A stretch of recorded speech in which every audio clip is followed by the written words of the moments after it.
Yeah, That was part of the. I mean, That was you're part of the right. fun. It's part of the fun of like most superhero games, and it's really weird considering like the Marvel like mobile games and stuff have Mhm. always had such strong alternate costumes. And like I'm trying to think of one of the more recent ones that had like just bananas alternate Spider-Man. costumes. Yes, Spider-Man and the Arkham games have a crap ton of costumes. exactly. And like you said, the first two Marvel Alliance games had really good alternate costumes as well. More costumes than you could shake a stick at. Also, I typed in Marvel games with alternate costumes, and you'll be happy to know that the people that make Deus Ex, their Avengers game, Mm-hmm. will have alternate costumes. And the one in the thumbnail is whatever the Gray Hulk was when he tried to be a gangster. Oh, Joe Fixit. Yeah, Joe Fixit is one of the costumes. That's nice. So That that's could be cool. fun. Oh, that was another one. Marvel versus Capcom 3 Yeah. had really good alternate costumes for them. Okay. I never played that, so that's good to know. But like the fact that they tease you with like do these infinity challenges, which are a lot.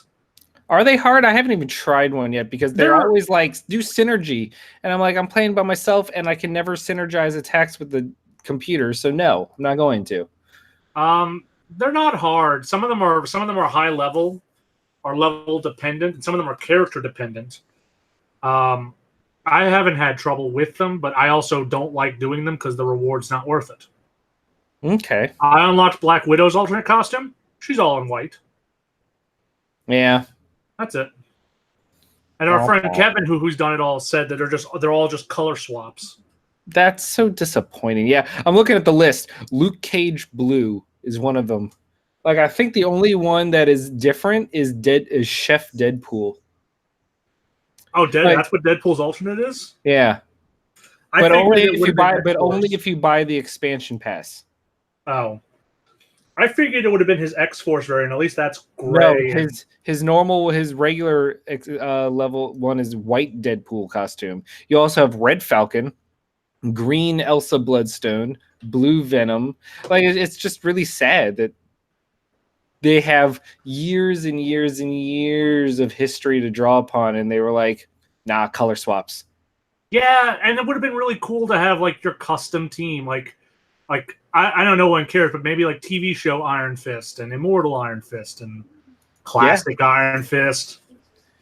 yeah. Like Agent Venom, Soldier Venom. I mean, Daredevil alone has several very specific costumes you can go to. The classic yellow and red, the one popularized by the Netflix TV show. Like, I would have been neat if they had done that and then also changed up their links depending on how their costume looked.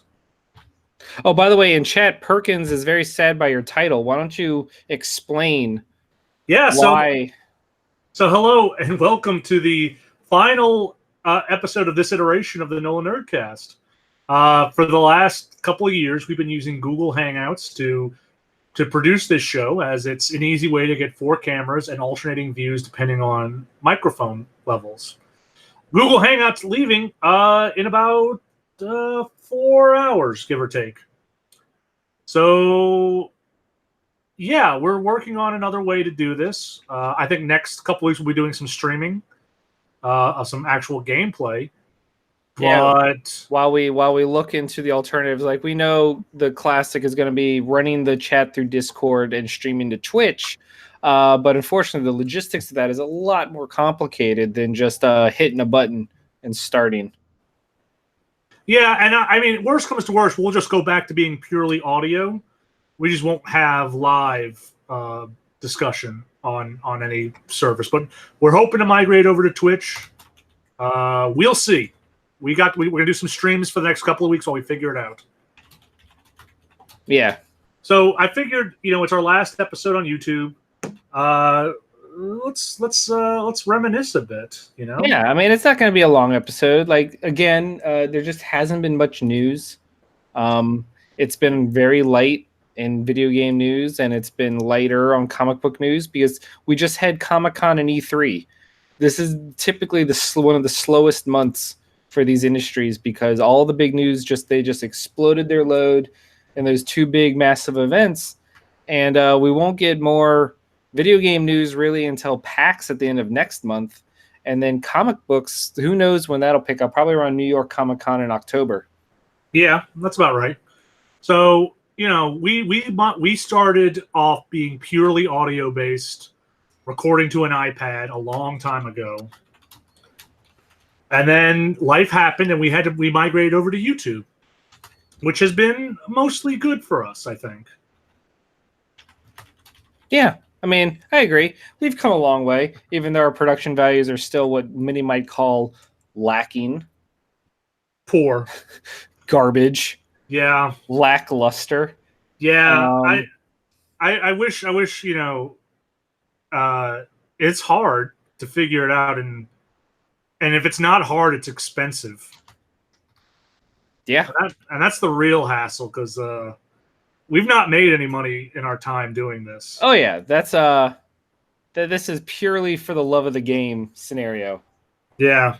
So it's hard to justify sinking the amount of money in for, lights, better cameras, sound mixers, the whole 9 yards, when we get, just our own personal enjoyment out of it. So, right. I mean, I'm sorry, go on. Don't get me wrong. Like, it's awesome. We love it. It's just time consuming. We wouldn't be doing this for 7 years if we didn't love it. God damn. Since the birth of the New 52, way back when. 2011. That's the easiest way to always remember, because our first episode was during the first week of the New 52. That's true. It's crazy. Ah, so good. So cray-cray. It is. How much has changed? Well, DC's gone through 3 rebirths or restarts. So there was New 52. There was the Rebirth era. Right, and that's what we're still in. And Convergence. And I think there was one more. There was the soft end of the New 52. Yeah, that was Convergence. No, before Convergence. Hold on. Not officially, but there was a very much a softening of the. All right, the complete history of DC's retcons and reboots. Oh, Jesus. All right, so obviously everyone knows that the original was Crisis on Infinite Earths. Yeah. Okay. Then we go until 0 Hour. Yeah. Crisis in Time. Then there's the big one that got us into it all, which is Infinite Crisis. Great. Here we go. Let's see. Then there was 52, but that wasn't really a reboot. That was just an epilogue to it. Flashpoint, which led into the New 52. Yeah. And then, Convergence and then Rebirth. Okay. How many Marvel restarts have we gone through? Oh, God. Who even knows? Because they don't really reboot like DC does. They just go like, here's a new age. The age of heroes, the age of villains, the age all new, all different. Yeah, all new, all different. Like they do number ones and rebrandings all the time, but they've never really had reboots. The closest they ever got was post Secret Wars. Yeah. Can I tell you my favorite thing is that Marvel does the thing that I like that DC did with Adventure Comics, where they have the number and the legacy number on the top of their issues. Yes. So like Daredevil was like number 10. And legacy was like 750. Yeah. And I appreciate that. I appreciate the hex out of it, sir, because it's so great. You can just what episode you're getting of the current run, but then you also know, because DC started doing it too. Except they didn't they just changed completely to the legacy, which I guess is not quite the same. Marvel does it better that way. I think that's the best method to go to get new people in, because new number ones are an easier sell than the 500th issue of something. Correct. But it's better to have that on there so that the people who care are like, this is the 500th issue of this thing I love. Yeah. It's definitely redonkulous. Yeah. So we've gone through a lot of that. We've gone through a console generation. We have. We started and we were still squarely in the PS3 360. The Wii U had just come out. No, the Wii U was about to come out. The Wii U was 2012. Yeah. Wow. This was back when we thought the Wii U was going to be good. Perkins has the line of the show. I've been watching you guys since my son was born in 2015. Good Lord. Good for you, Perkins. Good for you. Shout out to Perkins and Kogasu for being the longest running NOLA bros. That's a crazy sentence I never expected anyone to say. Right? I don't know. Yeah. It's good times. I mean, Chris, let me tell you, okay? Yeah. We've been doing the NOLAnerdcast for so long that Dokkan Battle is now on its 4th year. Uh-huh. That's crazy. But yeah, so oh, sorry. No, go on. No, so I'm gonna pull up something, and we're gonna do a little flashback. Okay. I love flashbacks. Go for it. Okay, so first, do you want movies, TV, or video games? Let's do movies. Okay, so I just typed in movies of 2011. Okay. Okay. Yeah. And I'm just gonna talk about the ones that Google immediately puts on the front rise because those are usually the most popular ones. Yeah. So 2011, when we started the NOLAnerdcast, Harry Potter and the Deathly Hallows Part 2 was bringing to the close one of the longest running nerd things of all time. Wow, yeah, that feels so long ago. So long ago. Also, Matthew Vaughn was salvaging the X-Men from X3 and brought us First Class. I remember we went to Comic-Con and we got those Magneto was right shirts or Team Eric shirts. Yep. That was a lot of fun to get. J.J. Abrams was getting a little full of himself with Super 8. Boy, yeah, Super 8 was weird, wasn't it? Right? Oh, here we go. We got the first of the reboots that everyone thought was dumb and pointless, but then ended up being really fucking good. Rise of the Planet of the Apes. That trilogy is so good. That is one of the shockingly best trilogies around. I watched the third one earlier this year, and I was blown away that we got a big, dumb, awesome Planet of the Apes movie that actually was super good. Yeah.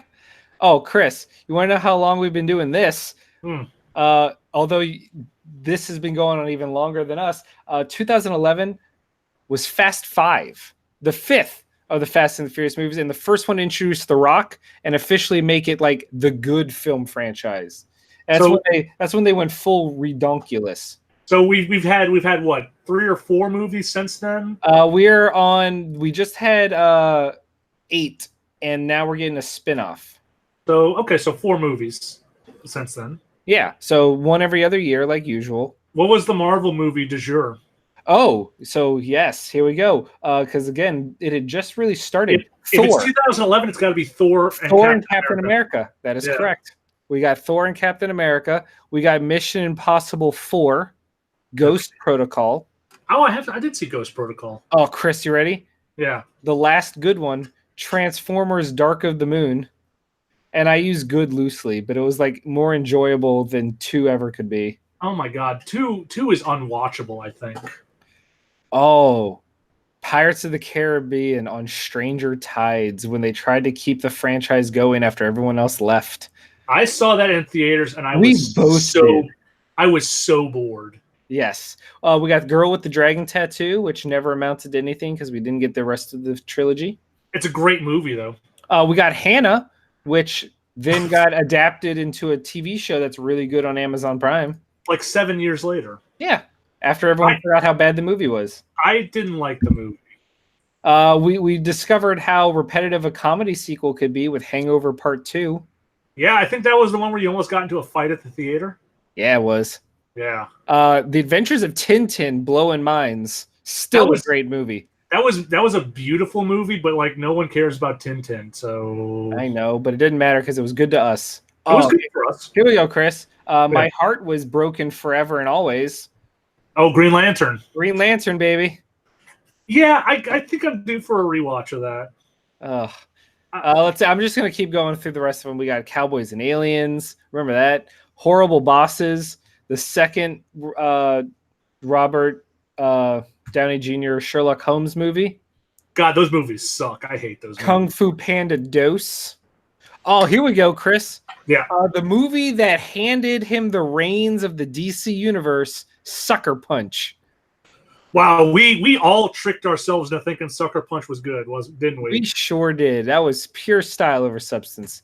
Yeah. Oh, the movie that gave us Finn from Star Wars, Attack on the Block. Oh yeah, I saw that recently. I liked that a lot. It was real good. Here we go. The worst Pixar movie of all time, Cars 2. Yeah, I saw that in theaters with you, I think. Yeah, because at that point, literally, there had never been a bad Pixar movie. Yep, and Cars did it. Cars 2 was like, we got it. We wanted an entire movie of Larry the Cable Guy. We hear you loud and clear. Yes, Perkins, I am also ready for the Watchmen TV series. And finally, Chris, one of the biggest surprises and charms of 2011, The Muppets. Care for the Muppets, and I liked that movie a lot.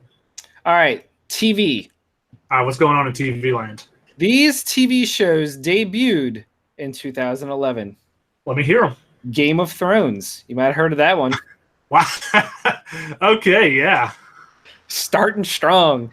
Yeah. We got the third season and arguably one of the best seasons of Community. Yeah, I think so. Bob's Burgers started in 2011. Wow, I thought that was way later. Yeah, no, 2011. It's been going on forever. Friday Night Lights ended, I guess. Cool. Let's see. Trying to find shows that have 2011 in them that we care. Oh, Person of Interest started in 2011. One of my Batman favorites. show with no Batman. I fucking love that show. Yeah, I never saw it. I don't do TV. Yeah, you do. Not really.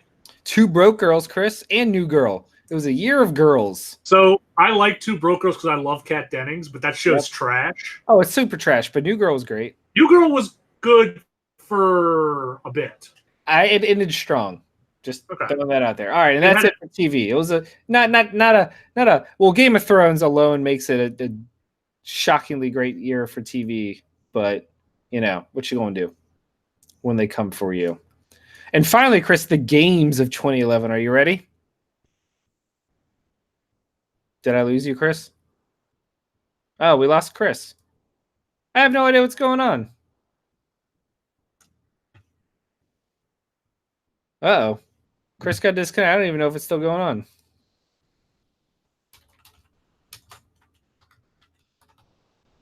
Womp womp.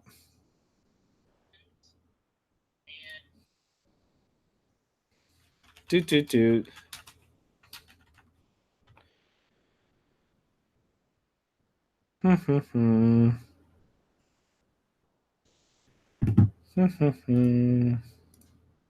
Weird. Okay. Well, I guess I'm still live. Waiting for Chris to finally come back. Anytime now, buddy. Anyway, what are we talking about? The games of 2011. You know what? This is quite fitting for our final show that we get hit by the guy hosting the thing disappearing forever. Why not? Why not? Sure. We got Ace in the background, being all adorable on the couch. I don't know. Perkins, what you got? Help me out. I don't know if we have to restart or not. Maybe this is how the episode ends. I don't even know. I'm just going to keep talking. Games of 2011. 2011 was a fucking insane year for games. So many of the best games of the last generation came out in 2011. I am stalling to give Chris a chance. Anyway,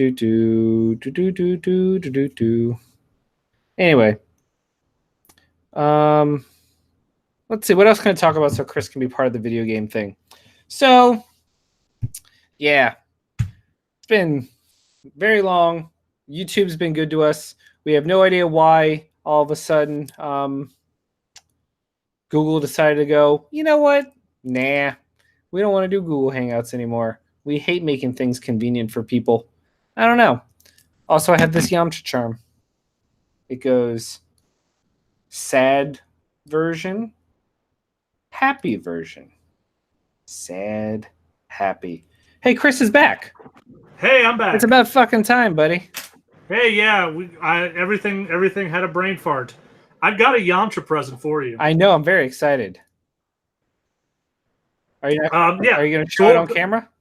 No, it's in my other room. Okay, so Chris, I was stalling. The games of 2011. 2011 was the last big year for the PS3 360 generation. I'm about to read you some games that came out in 2011, and you're going to be like, holy shit. Perkins already knows. He said it right there. The first one is Skyrim.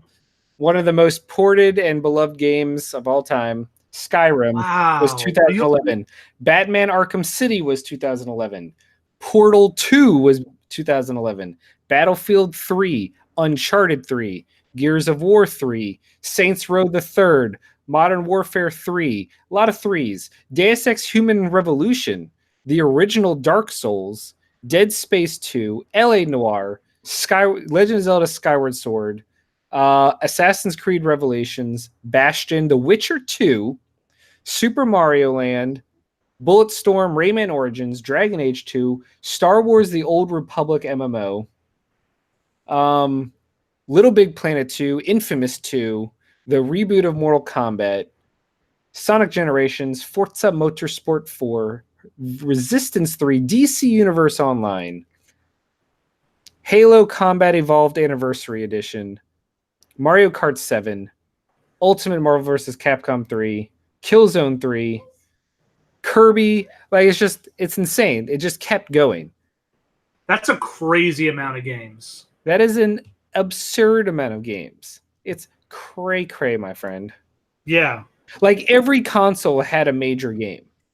Yeah, even the Wii, which, we kind of poo-pooed. It's easy to poo-poo it. Well, yeah. Let's see. So what you're saying is we started in a very good year. We did. The NOLAnerdcast's origin is firmly rooted in a strong year of pop culture. Yeah, we saw other podcasts do it, and we figured we could do it.